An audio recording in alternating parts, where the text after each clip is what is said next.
اب تو لگتا ہے کہ فرار کے راستے بند ہو رہے ہیں اور انتخابات کی تاریخ جون جون قریب آ رہی ہے۔ لگتا ہے میدان ضرور سجے گا۔ یہ درست ہے کہ ایک طرف تمام آسانیاں اکٹھی کی جائیں گی اور دوسری طرف جو رکاوٹیں چھوٹے ذہنوں میں آئیں کھڑی کی جائیں گی۔ کیا کہتے ہیں کہ عشق اور جنگ میں ہر چیز جائز ہوتی ہے، اور یہاں تو ایسا ہی لگتا ہے کہ جنگ جاری ہے۔ پھر بھی جیسے رکاوٹیں بھی ہوں، ایک بار میدان بس سج جائے اور یہ جو انتخابی نشان کے بانے میں ہنرمندیاں دکھائی جا رہی ہیں یہ ختم ہو جائیں۔ لوگوں کو فیصلہ کرنے دیں۔ جمہوریت تو یہی کہتی ہے۔ یہ بھی درست ہے کہ ہمارے ہاں کی جمہوریت تھوڑی نرالی اور انوکھی ہوتی ہے۔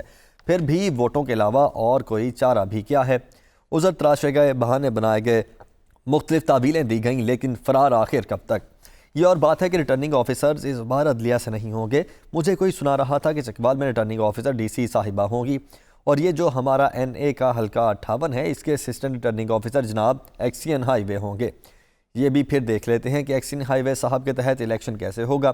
دعا صرف اتنی ہے کہ ہائی وے کا محکمہ جو حال سڑکوں کا کرتا ہے وہ الیکشن کا نہ کرے۔ ویسے ہائی وے ڈپارٹمنٹ کے لوگ جی دار قسم کے لوگ ہوتے ہیں، اور کم از کم مجھے یقین ہے کہ ہمارے اسسٹنٹ ریٹرننگ آفیسر صاحب کے تحت انتخابات مثالی ہوں گے۔ اپنی زندگی میں کافی الیکشن بھگت چکے ہیں اور بہت کچھ دیکھا ہے، لیکن یہ جو ماحول ہے ایسا پاکستان میں کبھی نہیں رہا۔ نوٹ کرنے والے یہ نوٹ فرما لیں کہ میں یہ نہیں کہہ رہا کہ آج کے حالات اچھے ہیں یا برے، بس اتنا کہنا ہی کافی ہے کہ آج کل کے حالات منفرد نوعیت کے ہیں۔ تو بس ٹھیک ہے، فکر کاہے کی؟ فکر تو اوروں کو لگی ہوئی ہے کہ پتہ نہیں پرچی ڈالنے کا وقت آتا ہے تو عوام کا مزاج کیا ہوتا ہے۔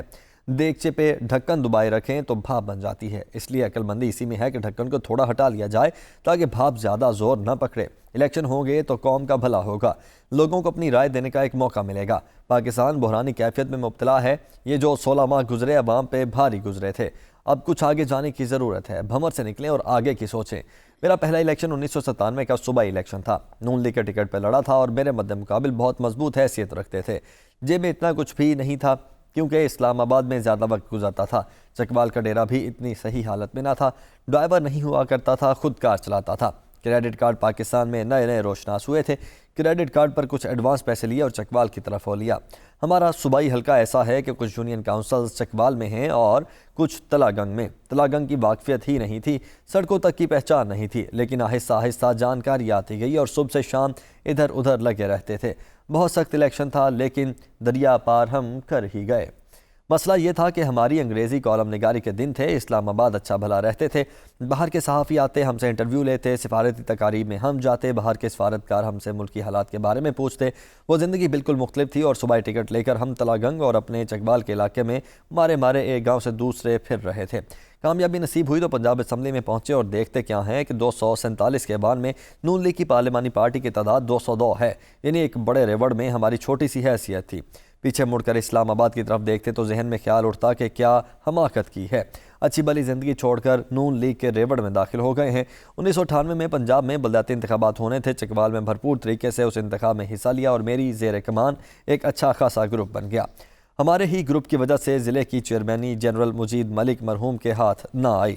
اس سے پہلے انہی کا حکم چلتا تھا اور ہم پہلے تھے جنہوں نے اپنی راہ چنی۔ بلدیاتی انتخابات ہو گئے تو سوچا کہ اس ریوڑ کے کام سے نکلا جائے۔ پنجاب اسمبلی کے سیکرٹری ہوا کرتے تھے نجم الثاقب صاحب، ان کے پاس گیا اور انہیں اپنا استعفیٰ تھما دیا۔ میاں شہباز شریف نے مجھے ماڈل ٹاؤن بلایا۔ فون پر میں نے کہا کہ جب میں نے استعفیٰ دے دیا ہے تو ایسی ملاقات مناسب نہیں رہے گی۔ انہوں نے کہا عجیب بات ہے، ملنے سے بھی انکاری ہو۔ میں نے پھر وہی کہا کہ مناسب نہیں رہے گا۔ کچھ عرصہ بعد مشرف صاحب نے نون لیگ کی حکومت کی چھٹی کر دی۔ دیکھتے ہی دیکھتے کاف لیگ بن گئی اور جو پہلی کھیپ اس پارٹی میں گئی اس میں ہمارے جنرل مجید ملک مرحوم شامل تھے۔ جنرل صاحب کی نون لیگ میں بڑی حیثیت تھی، وفاقی وزیر تو تھے ہی، لیکن اس کے علاوہ ان کی بات سنی جاتی تھی۔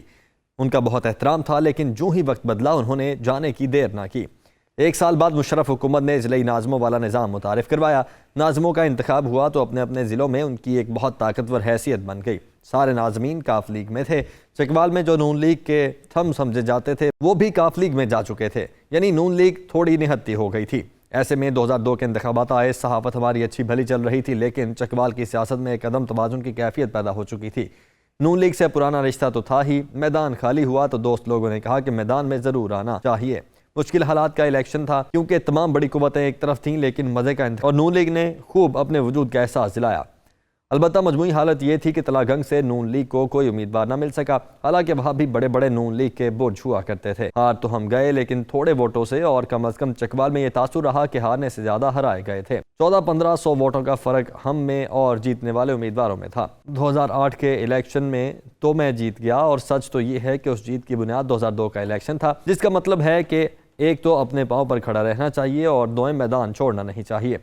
میں نے بڑے سیاستدان دیکھے ہیں جو الیکشن میں ہارتے گئے لیکن ہمت نہ ہاری اور آخرکار کامیاب ہوئے۔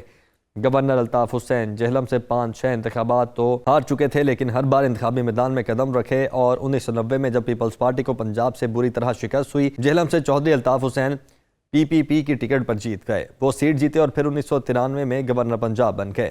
راجہ پرویز اشرف کا حلقہ ہمارے پاس لگتا ہے، 1-2 انتخابات ہارے لیکن ہمت نہ ہاری اور پھر کامیاب ہوئے، اور اب ان کا نام چلتا ہے۔ الیکشن کا میدان پھر سے سج رہا ہے، مشکل حالات ہیں، لیکن ایسے حالات میں ہی تو مقابلے کا مزہ آتا ہے۔